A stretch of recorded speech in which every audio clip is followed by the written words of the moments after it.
ওকে, so আমি এতক্ষণ ধরে রেকর্ড করছিলাম না, ভুলে গেছিলাম, এবার রেকর্ড করছি। তো এখান থেকে আমরা নেক্সট যে জায়গাটা আছে সেখানে চলে যাচ্ছি, পেজ নাম্বার 202। সেখানে একটা কোয়েশ্চেন রয়েছে, what was the name of the song that Farfrae sang while working on the machine? যখন ফারফ্রে মেশিনটার উপরে কাজ করছিল তখন সে একটা গান করছিল, সেই গানটার নাম কি? গানটার নামটা এখানে দেওয়া রয়েছে, the lass of Gowrie from the inside of a seed drill, what a phenomenon. মানে লুসেটা এটা বলছে যে যে গানটা করছিল, মানে ফারফ্রে করছিল, সেটার নাম হচ্ছে দ্য ল্যাস। ল্যাস মানে হচ্ছে মহিলা বা মেয়ে, অফ গাউরি। গাউরি আমার মনে হয় কোনো একটা জায়গার নাম এখানে বলা হচ্ছে, যে ওই জায়গাটার মেয়েটাকে নিয়ে কোনো একটা গান সে করছে, যেমন রিপার, কি যেন, সলিটারি রিপার কে নিয়ে যে গানটা যেরকম রয়েছে আর কি, সেরকমই হয়তো একটা গান এই মেয়েটাকে নিয়েও, ওই ল্যাস, মেয়ে অফ গাউরি, গাউরি বলে একটা জায়গা, সেইখানকার মেয়েটার নাম করে একটা গান ফারফ্রে করছে যখন সে ওই মেশিনটা নিয়ে কাজ করছিল। ওকে, নেক্সট।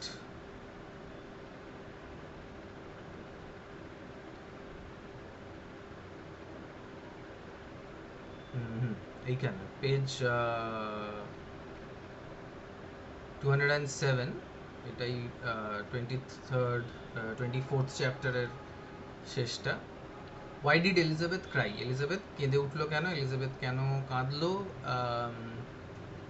তো এখানে বলছে, Elizabeth, who in spite of her philosophy was very tender hearted, wept that night in bed at the thought that her pretty, rich Lucetta did not treat her to the full confidence of names and dates in her confessions.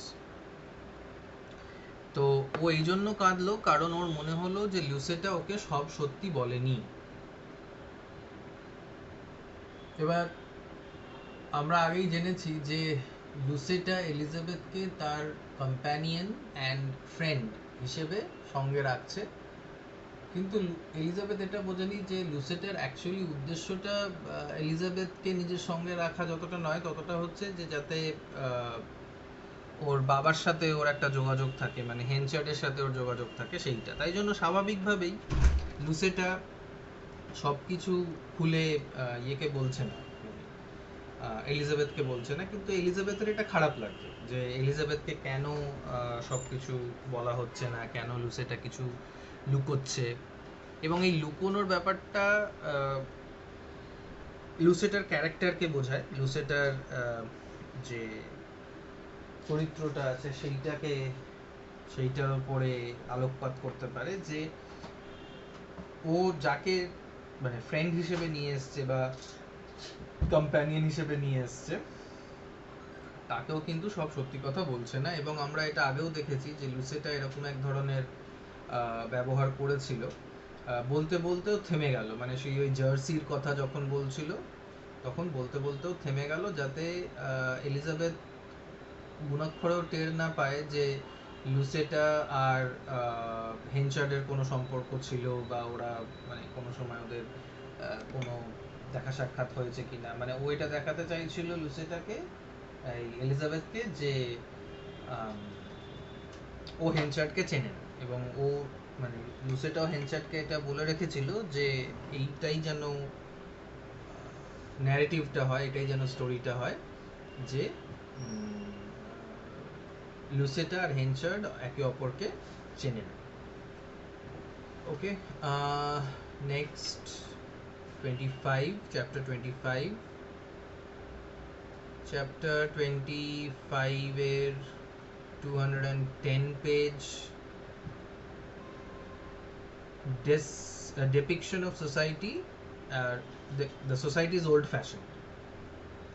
তো এইটা কোন আনসারের জন্য কাজে লাগবে দিশা বলো। Depiction of society, যেটাকে old ফ্যাশনড বলা হচ্ছে, সোসাইটিটাকে ওল্ড ফ্যাশনড বলা স্যার হচ্ছে। এটা ওই যেই কোয়েশ্চেনটা আপনি দিয়েছেন ডেপিকশন অফ সোসাইটি ওটাতেই কাজে লাগবে। আর আর ওই ঘেনচার্ডের ক্যারেক্টারেও কাজে লাগতে পারে। কিভাবে? ওই ওল্ড ফ্যাশন, হেনচার্ড যেহেতু একটু ওল্ড ফ্যাশন মানে পুরোনো দিনের আর কি, ওর যেটা বললেন ট্র্যাডিশনটা মেনে চলতে পছন্দ করে, সেখান থেকে ওর হুম, ক্যারেক্টারের একটা ধারণা পাওয়া যেতে পারে। ওকে। আর কিছু? Anything else? মানে অন্য কোনো স্যার প্রশ্নের কোনো? ক্যাস্টার হ্যাঁ, ব্রিজের যেটা বর্ণনা সেটাতেও এটা অ্যাড করা যেতে পারে। ক্যাস্টার ব্রিজের বর্ণনা বলতে কোনটা, কোন প্রশ্ন, কোন কোয়েশ্চেন? ওয়েসেক্স নভেল, তাই তো? মানে as a Casterbridge as a Wessex নভেলের হ্যাঁ স্যার। ক্ষেত্রেও এটা, হ্যাঁ হ্যাঁ। এটাও কাজে লাগবে। ঠিক হুম। আছে, ওকে। তো কি আছে এখানে প্রশ্ন, কি বলা হয়েছে? ডেপিকশন অফ সোসাইটি, যেটাকে আমরা বলতে পারি যে ওল্ড ফ্যাশন সোসাইটি। কেন ওল্ড ফ্যাশন সোসাইটি, কি হচ্ছে এখানে? কেউ একজন বলছে, এটা ডায়লগ একটা সিঙ্গেল কোটসের মধ্যে রয়েছে, আপন my life I didn't know such furniture as this could be bought in Casterbridge, he said. Nor can it be, said she, nor will it till 50 years more of civilization have passed over the town. তো আমার ধারণা এটা লুসেটা আর হেনশার্টের মধ্যে একটা কথোপকথন হচ্ছে। এবং এইখানে হেনশার্ট বলছে যে আমি জানতাম না যে এরকম একটা ফার্নিচার ক্যাস্টার ব্রিজের মতন একটা জায়গায় পাওয়া যেতে পারে। একটা সম্ভাবনা ছিল না যে ক্যাস্টার ব্রিজের মতন একটা জায়গায় আম, এরকম ধরনের কোনো ফার্নিচার পাওয়া যেতে পারে। তখন লুসেটা বলছে যে শুধু পাওয়া যেতে পারে, পাওয়া যায় না শুধু সেটাই নয়, আগামী 50 বছর ধরে পাওয়াও যাবে না। তার মানে ফার্নিচারটাকে দেখে, ফার্নিচারটার উপরে বেস করে আমরা দেখতে পাচ্ছি যে একটা সোসাইটিকে চেনা যায়, একটা কালচারকে, একটা সিভিলাইজেশনকে চেনা যায়। এবং যেটা দিশা বলল যে ওই সোসাইটির মধ্যে যারা বাস করছে, হেনচার্ডের মতন লোকেরা, তাদের চরিত্রের চরিত্রাঙ্কনটাও আমরা করতে পারি, চরিত্রের বিশ্লেষণ আমরা করতে পারি, ক্যারেক্টার অ্যানালাইসিস করতে পারি যে এরকম ধরনের লোকজন থাকে। এবং হেনচার্ড বিস্মিত হচ্ছে যে যে ধরনের ফার্নিচারও দেখছে সেটা ও ক্যাস্টার ব্রিজে থাকা সম্ভব নয়। এবার তোমাদের একটা প্রশ্ন করি, সেটা হচ্ছে যে ইংল্যান্ডে ওই সময় মানে ইন দ্য 19th সেঞ্চুরি এটা বিস্ময়কর, মানে কি ধরনের ফার্নিচার ছিল সেটা হয়তো আমরা জানতে পারছি না, কিন্তু কি ধরনের ফার্নিচার থাকতে পারে, বা আমাদের যে ফার্নিচারসগুলো এখন আছে আমাদের বাড়িতে, সেটা থেকে আমাদের কালচার, আমাদের সিভিলাইজেশন বা আমাদের ক্যারেক্টারের ব্যাপারে কি জানা যাচ্ছে? অঙ্কিতা?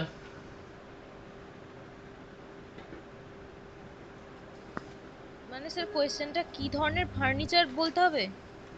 হ্যাঁ, মানে তোমার কি মনে হয়, মানে এটা কোনো এমন কোনো প্রশ্ন নয়, এটা কোনোদিন কোনো এক্সামিনেশনে আসবে না, বাট এটা আমাদের নভেলটাকে বোঝার জন্য। এবং শুধু এই নভেলটা নয়, এরকম ধরনের লিটারেচারের ফিল্ডে থাকলে তোমার অনেক নভেল তোমাকে পড়তে হবে। এবং এই নভেলগুলো শুধুমাত্র যে ডায়ালগসের মাধ্যমে বা ডাইরেক্ট ন্যারেশনের মাধ্যমে কোনো ক্যারেক্টারের ব্যাপারে কিছু বলবে তা নয়, অবলিকলি মানে অনেক ঘুরপথেও আমরা একটা ক্যারেক্টার, একটা সোসাইটির ব্যাপারে জানতে পারবো। তো এরকমই ফার্নিচারের ক্ষেত্রে আমরা কিছু একটা জানতে পারছি, অথার আমাদের কিছু একটা হিন্ট দিচ্ছে। তো আমার প্রশ্ন হচ্ছে যে তোমার মতে সেই সময় মানে 19th সেঞ্চুরি একটা টাউন, একটা রুরাল এরিয়া ক্যাস্টার ব্রিজ, সেখানে কিরকম ধরনের ফার্নিচার ছিল, তার সঙ্গে তুমি তুলনা করতে পারো এখন তোমাদের কাছে কি ফার্নিচার আছে, বা কলকাতার ফার্নিচার কিভাবে আলাদা, বা অন্য শহরের ফার্নিচার কিভাবে আলাদা। কারণ তোমরা অনেক কন্টেন্ট দেখো যেখানে অন্য অনেক রকমের ফার্নিচার আমরা দেখতে পাই, মানে সোশ্যাল মিডিয়ার সাহায্যে।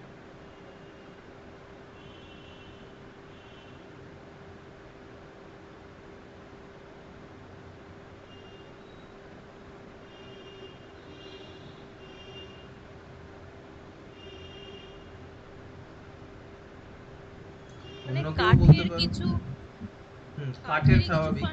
হ্যাঁ, হুম প্লেন কিছু, কারণ এখন কাঠেরও অনেক ধরুন বিকল্প চলে এসেছে, যেমন ধরুন লোহার, স্টেনলেস স্টিলের। হুম হ্যাঁ, তখন সেই ছিল সময় কি ওটা? হয়তো না, তখন তো থাকবে না, তখন নর্মালি কাঠ দিয়েই প্লেন কিছু তৈরি করে ফার্নিচার করা হবে। ওকে, মানে প্লেন, সিম্পল। হ্যাঁ হ্যাঁ। রাইট। তো তাতে ওদের মানে ইংল্যান্ডের লোকেদের বা ক্যাস্টার ব্রিজের মানুষদের ব্যাপারে আমরা ইন জেনারেল কি বলতে পারি? মানে এটা জাস্ট একটা গেসিং করার মতন, বাট কি বলা যেতে পারে? যদিও এটা গেসিং ঠিক নয়, এটা আর্কিওলজিক্যালি ভ্যালিড একটা পয়েন্ট।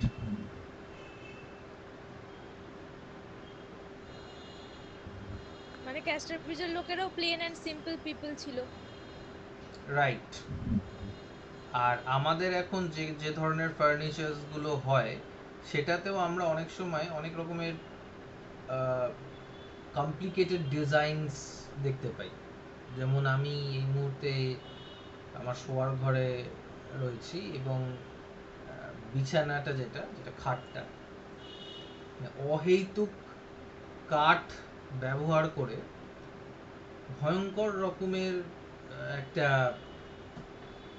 ডিজাইন করা রয়েছে। মানে এটার মানেটাই বা কি, বা এটা কেন এরকম ডিজাইন রয়েছে, মানে সেটা আমার ধারণার বাইরে আর কি, যে why is this design so, it is designed so for the sake of it, এটার কোনো প্র্যাকটিক্যাল ইউজ নেই।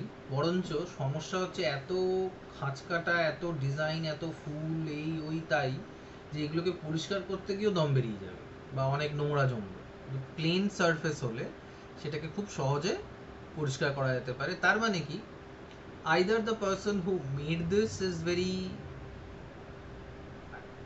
I don't know if that person is really complicated in his mind, or he's of an artistic bent of mind, or people who will come to my house might think that I like these kinds of ornate designs and complicated woodwork.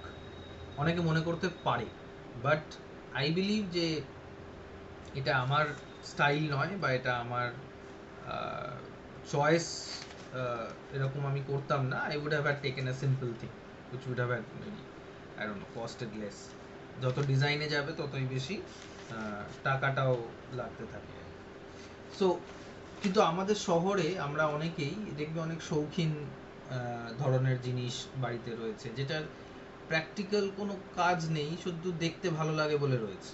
বা এখন অনেকে দেওয়ালে অনেক রকমের সব আঁকা বুকি করে, তারপরে প্রজাপতি লাগায়, এই করে। যেমন ধর তোমাদের হয়তো মনে হবে যে তাহলে আমাদের ডিপার্টমেন্টে যে পেইন্টিংটা করা হয়েছে, is it doesn't it have any use? I think it has, because it shows how language developed. ঠিক আছে? তো ইউটিলিটি ভার্সেস শো, এটাই একটা, মানে এটা একটা থিম হতে পারে আর কি। ঠিক আছে? অনেক নভেলের, অনেক ড্রামাতে এটা একটা পার্টিকুলার থিম হয়, যেখানে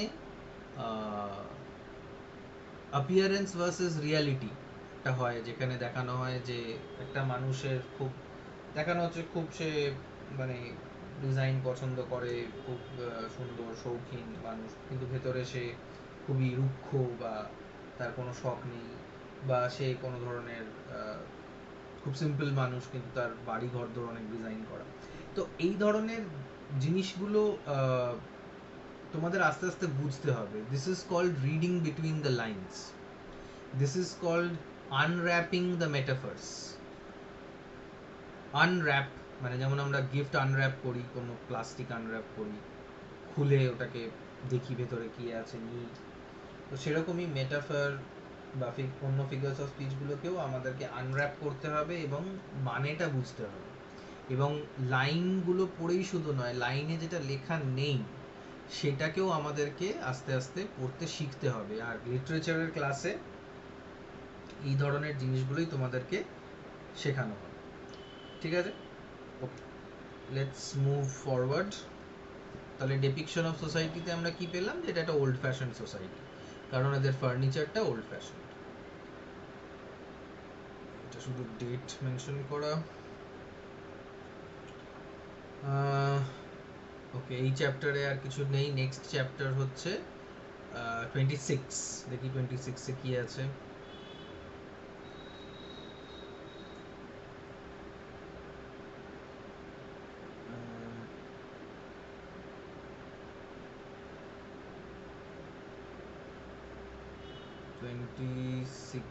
এ কিছু দেখতে পাচ্ছি না, মেবি কিছু নেই। 27 এ চলে যাই।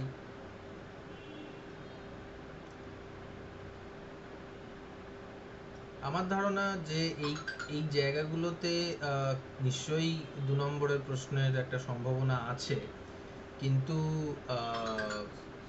আমি হয়তো স্কিপ করে গেছি। তো তোমরা যখন এই চ্যাপ্টার্সগুলোকে পড়বে, তখন এইখান থেকে তোমরা কিছু কোয়েশ্চেন্স তৈরি করবে, নিজেরা লিখবে, নিজেরা আনসার করার চেষ্টা করবে। যদি না পারো আমাকে কোয়েশ্চেনটা দেবে, যে জায়গা থেকে কোয়েশ্চেনটা নিয়েছো সেটারও একটা স্ক্রিনশট দেবে, ছবি তুলে দেবে, যাতে আলটিমেটলি আনসারটা করা যায়। আর তোমাদের যেটা বলে রেখেছি যে 5টা আনসার আছে, 5টা গ্রুপ বানাও দুজন দুজন করে, আর আনসারগুলো তৈরি করো, আনসারগুলো তৈরি করে আমাকে দেখাও, সেগুলোকে আমি কারেক্ট করে দেবো, সেগুলোকে তোমরা মুখস্থ করে নিতে পারো বা বুঝে নিতে পারো, so that you will be better prepared for your exam.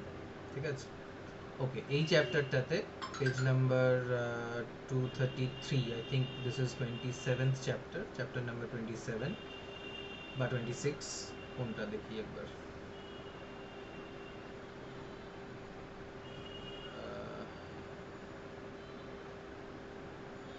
27, chapter 27 এর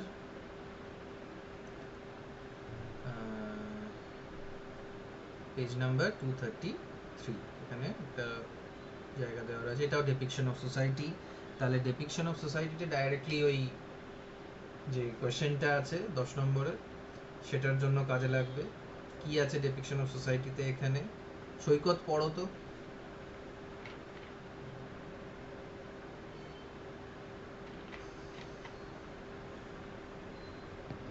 Nearly the whole town had gone into the fields. The Casterbridge populous, populace still returned the retained, primi- retained the primitive habit of helping one another in time of need, and thus, though the corn belonged to the farming section of the little community that inhabiting the Durnover turnover, quarter, the remainder was no less interested in the labor of getting it home.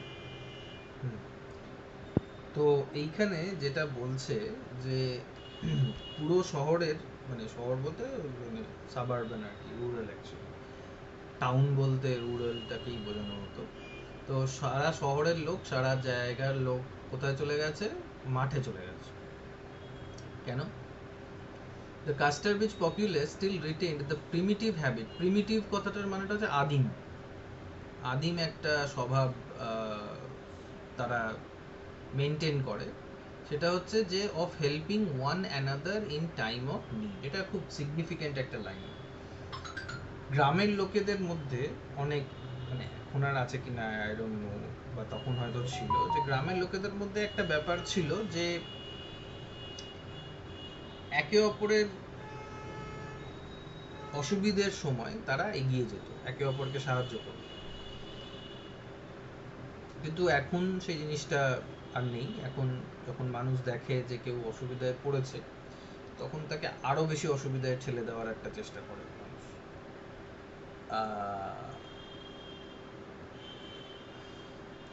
তো কিন্তু ক্যাস্টারব্রিজের যে পপুলেস মানে হচ্ছে লোক, মানুষ।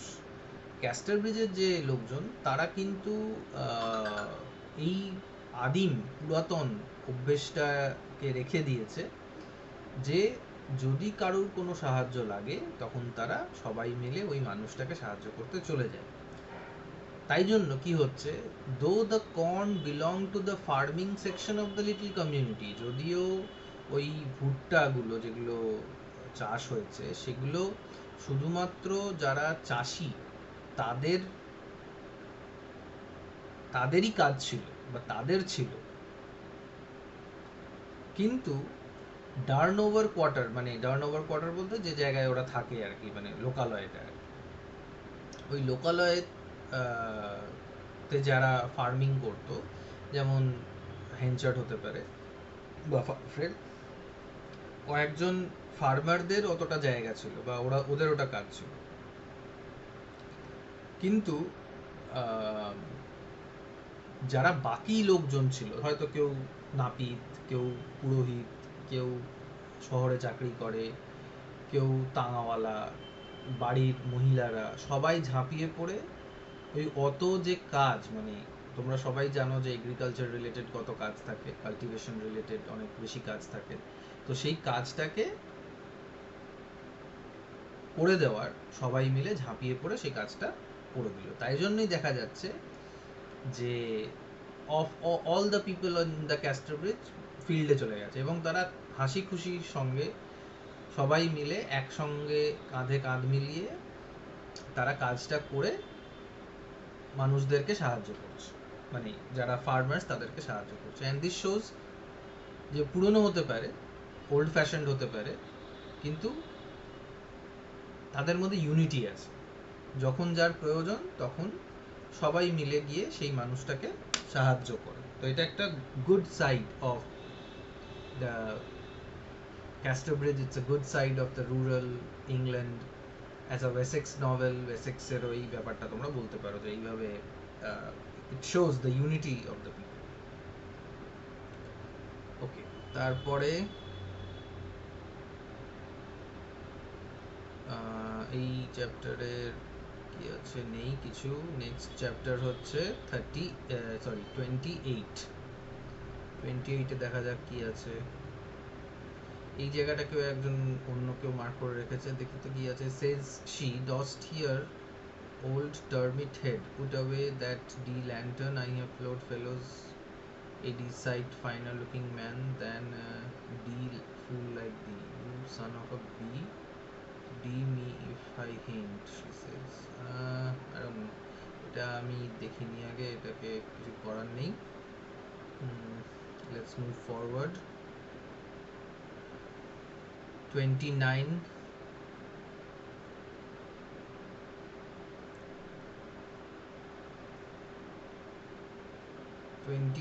এ আছে, 29 এর 251 পেজে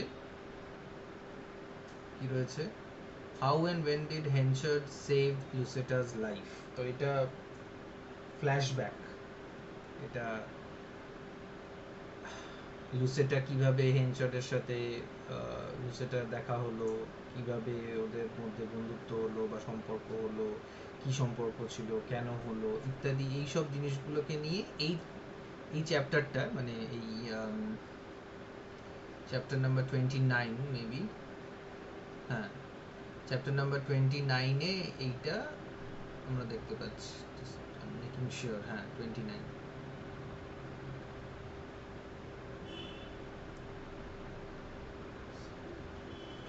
এ 251। তো এখানে প্রশ্নটা হচ্ছে যে how and when did Henchard save Lucetta's life, Henchard কবে এবং কিভাবে লুসেটার প্রাণটা বাঁচিয়েছিল। Can I do nothing of a different kind, said Lucetta. I am full of gratitude to you. You have saved my life, and your care of me is like coals of fire. আর দ্বিতীয় একটা প্রশ্ন আছে, how does Henchard say Lucetta could help him. আচ্ছা, তো এইটা জানার জন্য, এই যে কিভাবে লুসেটার প্রাণ হেনচার্ড বাঁচিয়েছিল, সেইটা এইখানে মেনশন করা নেই, ঠিক আছে। সেটার জন্য আমাদেরকে আগে পরে পড়তে হবে, যে জায়গায় এটা আছে সেটা আমাদেরকে জানতে হবে। সো আই থিঙ্ক এটাই 29 এর আগে হয়তো আছে, মানে আমরা 29 চ্যাপ্টারের অনেকটা ভেতরে রয়েছি, তো হয়তো 29 চ্যাপ্টারের সামনের দিকে রয়েছে, বা 28 নাম্বার চ্যাপ্টারে থাকতে পারে, বা 27-এ থাকতে পারে। So you need to find the answer. তোমাদেরকেই এই আনসারটাকে খুঁজে বার করতে হবে যে কিভাবে, কেন হেনচার্ড লুসেটার প্রাণ বাঁচিয়েছিল, কবে বাঁচিয়েছিল, কি হয়েছিল, সেইটা you have to find out by reading the chapters. ঠিক আছে, কারণ এটা এখানে দেওয়া নেই। কিন্তু এই প্রশ্নের উত্তরটা আমরা পেতে পারি যে how does Henchard say Lucetta could help him, কিভাবে লুসেটা হেনচার্ডকে সাহায্য করতে পারে। এইখানে সেটা দেওয়া রয়েছে মনে হয়।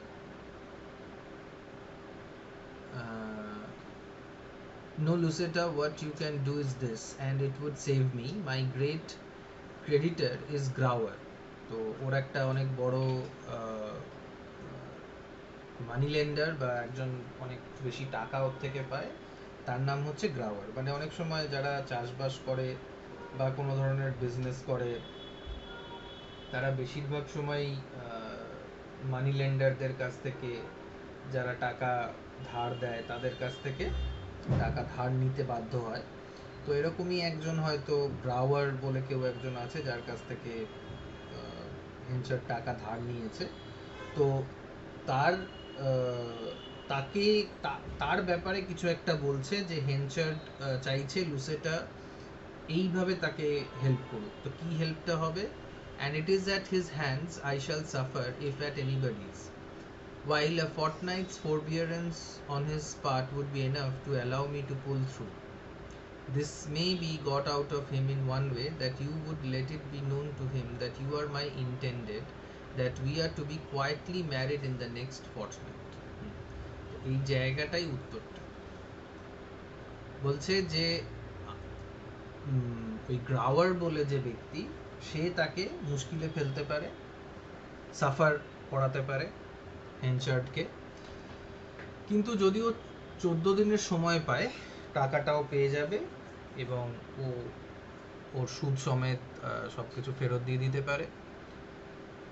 আর এইটা একভাবেই হতে পারে যদি লুসেটা, যার কাছে এখন অনেক টাকা আছে, লুসেটা যদি এটা জানান দেয় সবাইকে যে লুসেটার সাথে হেনচার্ডের বিয়ে হবে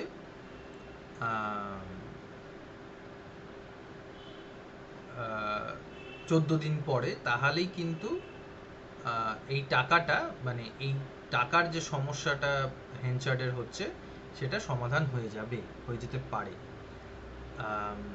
তো এইভাবে হেনচার্ড লুসেটাকে বলছে ওকে সাহায্য করতে, এটা জানান দিতে বলছে যে ওর আর হেনচার্ডের বিয়ে হবে।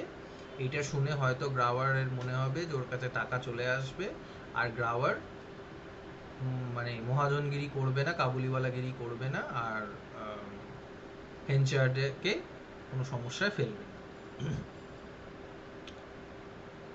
ওকে, নেক্সট পেজ 253-তেও আছে মার্ক করা। কোয়েশ্চেন হচ্ছে, what was Mr Grower a witness to? Mr Grower কি দেখেছিল? মিস্টার গ্রাওয়ার কিসের সাক্ষী ছিল? Witness of what? If I must tell you, don't upbraid me. Upbraid মানে বকা। Well, let's hear what you mean. Witness of my marriage, Mr. Grower was. Marriage? Yes, with Farfrae. Oh, Michael, I am already his wife. We are married this week at Port Brady. এইখানে একটা বিশাল গন্ডগোল হয়েছে, এবং এই চ্যাপ্টারটা, এই 29 চ্যাপ্টারটা বেশ ভাইটাল একটা চ্যাপ্টার, কারণ এখানে হেনচার্ড মনে করেছিল যে লুসেটা ওকে বিয়ে করতে চায়, বা লুসেটারও প্রথমে মনে হয়েছিল যে সে হেনচার্ডকে পেতে চাইছে বা হেনচার্ডের সাথে ওর বিয়ে হবে। কিন্তু মাঝখানে লুসেটা আর ফারফ্রের মধ্যে একটা সম্পর্ক হয়, আর দেখা গেল যে লুসেটা আর ফারফ্রে বিয়ে করে নিয়েছে। কোথায় বিয়ে করেছে? Port Brady. এক সপ্তাহ হলো, বা এই সপ্তাহে, বা যে সপ্তাহের কথা ওরা বলছে, যে সপ্তাহে ওরা রয়েছে, সেই সপ্তাহে ফারফ্রে আর লুসেটার বিয়ে হয়ে গেছে। তাই জন্য লুসেটা চাইলেও আর হেনচার্ডকে বাঁচাতে পারবে না, কারণ মিস্টার গ্রাওয়ার ছিল হচ্ছে ওদের witness. This is all about plot construction. This is a great twist in the novel. আবার হেনচার্ডের মনে হবে যে হেনচার্ডকে আবার একজন মহিলা ঠকিয়ে দিয়েছে। This is a turning point in the novel. This is a great twist in the plot. আমরাও যেহেতু পুরো নভেলটাকে লাইন বাই লাইন পড়ছি না, এই জায়গায় এসে এটা জানতে পারছি যে লুসেটার সাথে ফারফ্রের বিয়ে হয়ে গেছে। আমরা ভাবছিলাম এলিজাবেথের সাথে ফারফ্রের বিয়ে হবে, আমরা ভাবছিলাম হেনচার্ডের সাথে লুসেটার বিয়ে হবে, কিন্তু দেখা গেল যে লুসেটা আর ফারফ্রের বিয়ে হয়ে গেছে। এটা অনেকটা ওই হিন্দি, সরি বাংলা, হ্যাঁ হিন্দিতেও তাই, বাংলা সিরিয়ালের মতন ঘটনা ঘটে গেছে। যার সাথে যার বিয়ে হওয়ার কথা ছিল তার সাথে তার বিয়ে না হয়ে অন্য কারোর সাথে কারোর অন্যর বিয়ে হয়ে গিয়ে একটা গোলমাল পেকে, একটা খিচুড়ি পেকে বসে আছে। ঠিক আছে, let's see if the khichdi is edible or not. Okay, that's chapter 29। Chapter 30 তে দেখি কিছু আছে কিনা, and we will stop at chapter 30. Okay, একটা আছে।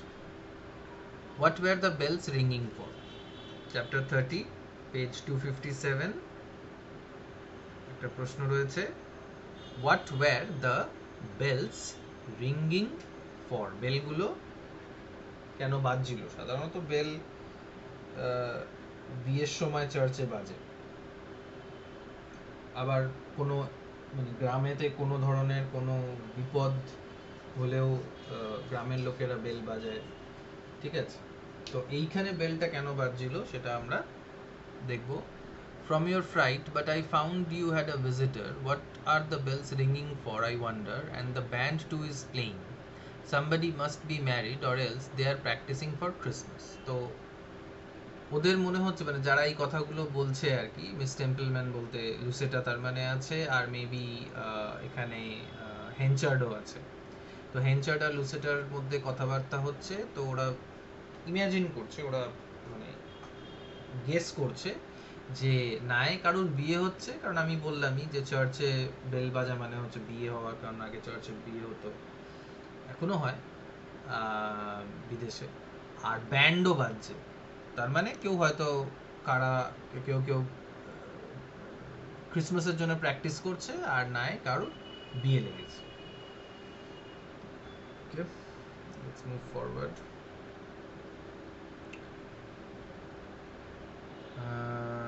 30 তে কিছু নেই, সো লেটস স্টপ অ্যাট 30। আমরা নেক্সট দিন 31 থেকে শুরু করব।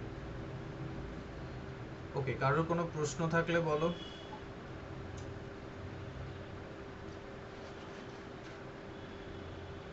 Any questions, any doubts?